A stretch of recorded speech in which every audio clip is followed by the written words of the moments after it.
Hello everyone, स्वागत है आप सभी का हमारे यूट्यूब चैनल पे। आज अपन पढ़ने जा रहे हैं लोकसभा चुनाव 2024 से संबंधित महत्वपूर्ण तथ्य।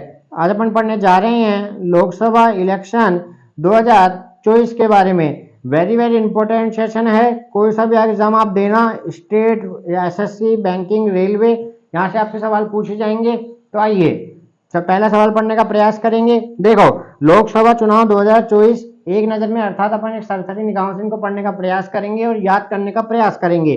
तो पहला आता है हमारा लोकसभा चुनाव 2024 भारत का, स्वतंत्र भारत का कौन सी लोकसभा के लिए चुनाव था।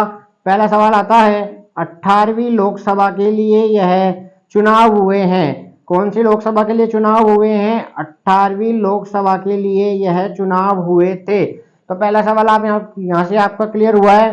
पहला सवाल आपका यहाँ से क्लियर हुआ है। लोकसभा इलेक्शन 2024 कौन सी लोकसभा के लिए चुनाव हुए थे? 18वीं लोकसभा के लिए चुनाव हुए थे। पहला पॉइंट यहाँ से क्लियर हो चुका होगा अच्छी तरह। आइए आगे बढ़ते हैं। नंबर दूसरा पॉइंट, चुनाव कितने चरणों में आयोजित करवाए गए थे? तो याद रखना, चुनाव 7 चरणों में आयोजित करवाए गए थे। अभी करंट के जितने भी एग्जाम लगे हैं ना, जिनमें आपसे यह सवाल पूछा जा रहा है, कितने चरणों में चुनाव कराए गए थे? 7 चरणों में चुनाव कराए गए थे। तो कौन सी लोकसभा के लिए चुनाव हुए थे? पहला सवाल 18वीं लोकसभा के लिए। कितने चरण में चुनाव कराए गए हैं? यह भी आप याद रखेंगे, 7 चरणों में। कितने चरणों में? 7 चरणों में यह चुनाव संपन्न करवाए गए हैं। अब आता है हमारे पास तीसरी बात, चुनाव आयोग की टैगलाइन क्या थी? चुनाव आयोग की टैगलाइन क्या थी? तो लिखिए, चुनाव का पर्व देश का पर्व। चुनाव का पर्व देश का पर्व। ठीक है, टैगलाइन आपको ध्यान रखनी है, आपसे एग्जाम में पूछे जाते हैं। अब बात करेंगे अपन आगे, चुनाव आयोग का राष्ट्रीय आइकन। चुनाव आयोग का राष्ट्रीय आइकन किसे बनाया गया था? सचिन तेंदुलकर जी को। किसे? सचिन तेंदुलकर जी को। ध्यान रखना, यहाँ पे जो आगे नाम आएंगे ना, यहाँ के पूछा है आपसे राष्ट्रीय आइकन। अगला सवाल आएगा, चुनाव आयोग का युवा आइकन। युवा आइकन किसे बनाया गया था? आयुष्मान खुराना को। किसे बनाया गया था? आयुष्मान खुराना को। यहाँ से आप ध्यान रखना, आपसे क्या पूछा गया है? राष्ट्रीय आइकन सचिन तेंदुलकर। राष्ट्रीय आइकन सचिन तेंदुलकर, युवा आइकन आयुष्मान खुराना। अब आता है हमारे पास दिव्यांग आइकन। यह कौन है? शीतल देवी। कौन है? शीतल देवी। तो तीनों सवाल आप वेरी वेरी इंपॉर्टेंट है, दोबारा रिवाइज करेंगे अपन।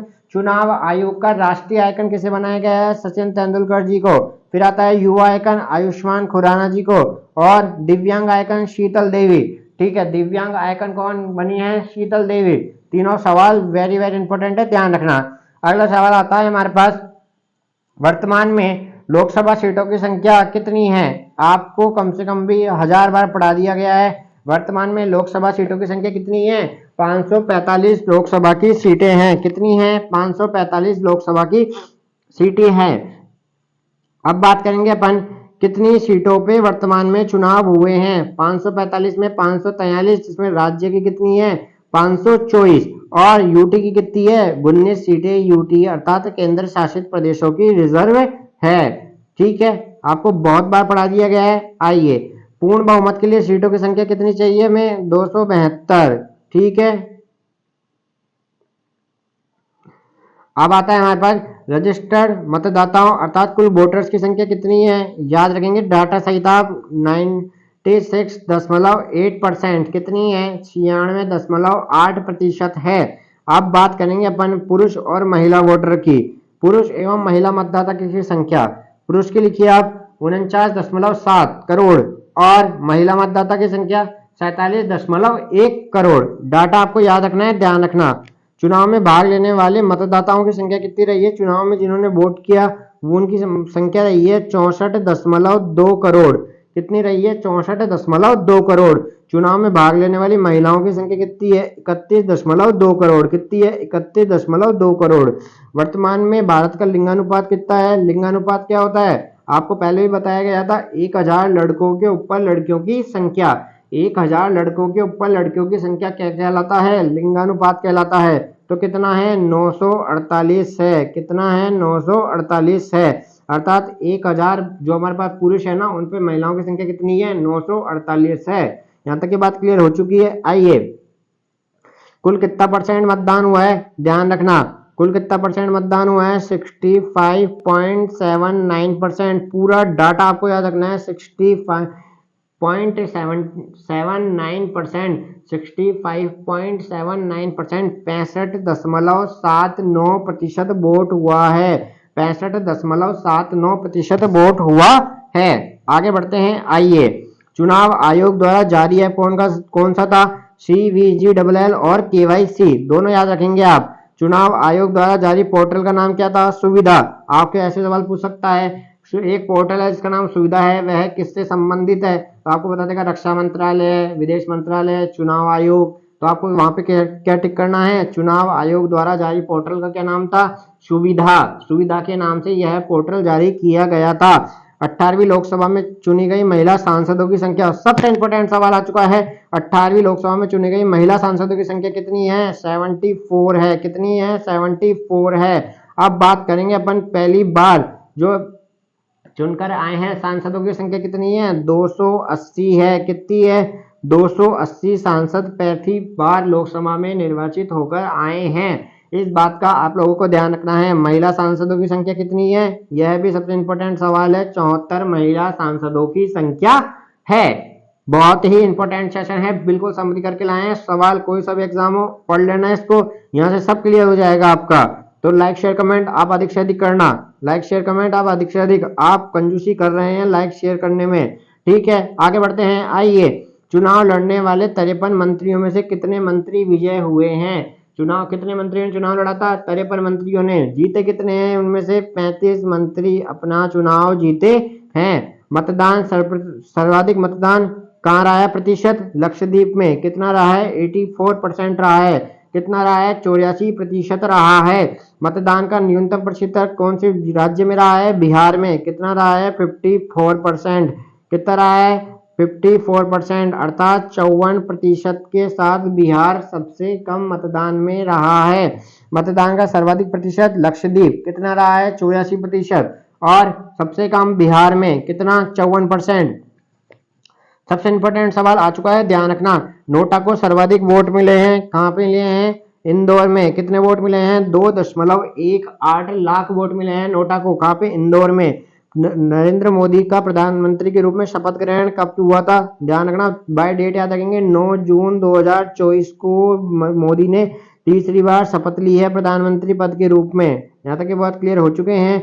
शपथ ग्रहण समारोह में कितने देशों के राष्ट्र अध्यक्ष शामिल हुए थे, वेरी वेरी इंपॉर्टेंट सवाल है, देखना। 7 देशों के राष्ट्र अध्यक्ष शामिल हुए थे हमारे, जिनमें पड़ोसी देशों के भी सारे थे।